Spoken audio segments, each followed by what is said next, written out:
11-3 run after sweeping the early window on Sunday, and it could be a 12-3 run. We are still sweating out Commanders +6 against the Broncos on Sunday Night Football. How about we win that and this one to make it a 13-3 run? I'm going to give you my best bet on the total for Monday Night Football between the New York Giants and the New England Patriots, but I'm also going to give you my lean on the spread with plenty of analysis. Welcome to the channel. My name is Peter Apple, and my goal is to give you the best free picks with the best free analysis that I can muster. All I ask for in return, especially if you cash with us on Sunday, smash the like button and comment down below any feedback on the videos, on the picks. If you have questions about your own picks, happy to answer that in the comment section below. And don't forget, smash the subscribe button and turn on post notifications so you never miss one of my plays. And before we get to the picks, a reminder that you can find all of these lines on BetMGM. Just remember to use code JustGridiron if you're new, because if your first pick loses, you get it all back in bonus bets up to $1,500. Don't just leave this free offer on the table. If you like the pick I'm about to give you and you haven't gotten BetMGM yet, remember to use code JustGridiron, because if it loses, you get it all back in bonus bets up to $1,500. Before we get to my best bet on the total, let's talk about the spread, because at this point, where the line currently is at about -7, it is a lean, but I do make the Giants plus 5.6 in this game. And if you're a veteran of the channel, you know I run a model, and you know I only fire on spreads when I see a 2-point edge. So right now it's about 1.4 more, making it a lean. But if the line eventually settles back towards the open when the Patriots were -7.5, Giants were +7.5, I might end up adding the Giants. So make sure to follow me on Twitter for all of those updates. But let's talk about the total, because both teams right now are on opposite streaks. The Giants have played 2 straight games towards the over.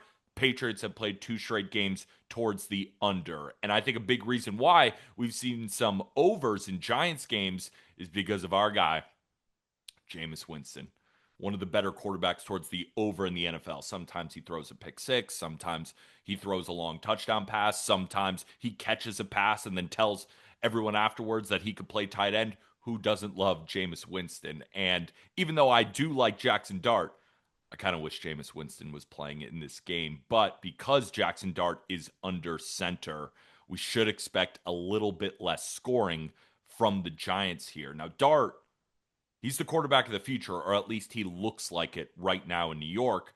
But that doesn't mean he was playing better than Jameis was over his last 2 games. He leads more methodical drives, while Jameis goes for glory, as evident in their yards per pass, right? Jackson Dart is at 6.9. Jameis is at 9. Dart is averaging 153 yards through the air this season. Jameis over those 2 games, 283. Jameis's play style tends to lean toward the over. Dart's leans towards the under. And so far in Dart's short career, he ranks 24th in success rate, which basically means he hasn't been very efficient. And he also takes a lot of sacks. He's already had 21 this year in just 9 games, which, you can blame the Giants O-line, and certainly we can do that. But he also has a tendency to hold on to the ball a little bit too long. And of course, those are clock wasting plays. And he's got a tough test here, especially coming off a concussion against this Patriots defense. They have elite metrics across the board. They're 7th in EPA per dropback allowed. That's against the pass. 7th in EPA per rush allowed. That's obviously against, the run. It's a balanced defense, good against both the run and the pass.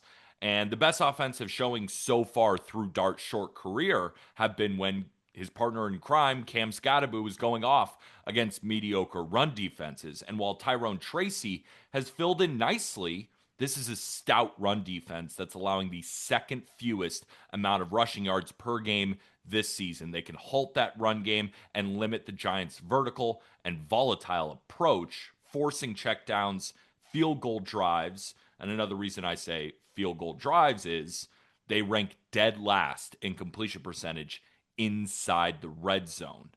And if they aren't converting red zone opportunities, this could be especially low scoring.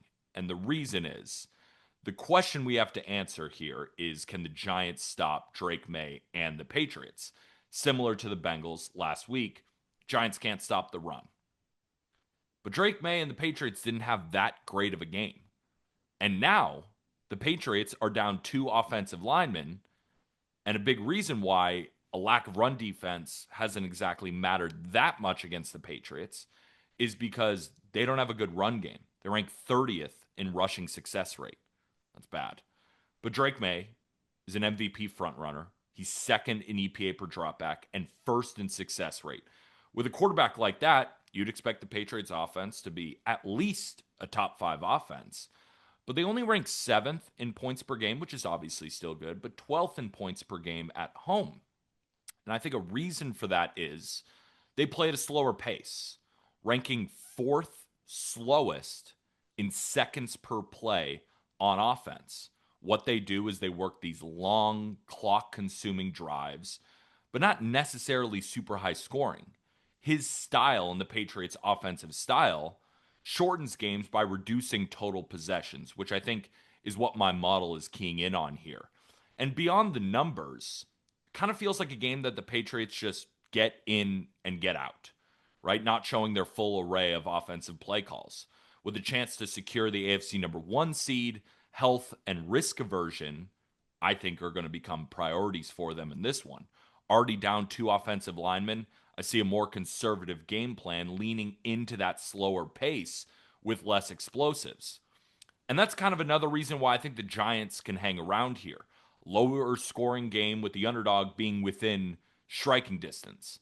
My model spit out a final score prediction of 25.1 to 19.5 in favor of the Patriots, of course, on the money line. But if we're talking about value in this game, I do show a lean towards the Giants at +7. But the biggest model edge for me in this game is that total. Because if you combine that final score prediction, I'm at 44.6. And right now in the market, the total is anywhere from 46.5 to 47. Right on BetMGM, we're getting -115 on 47. And I think that's a really strong play considering how big of an edge that is in my model.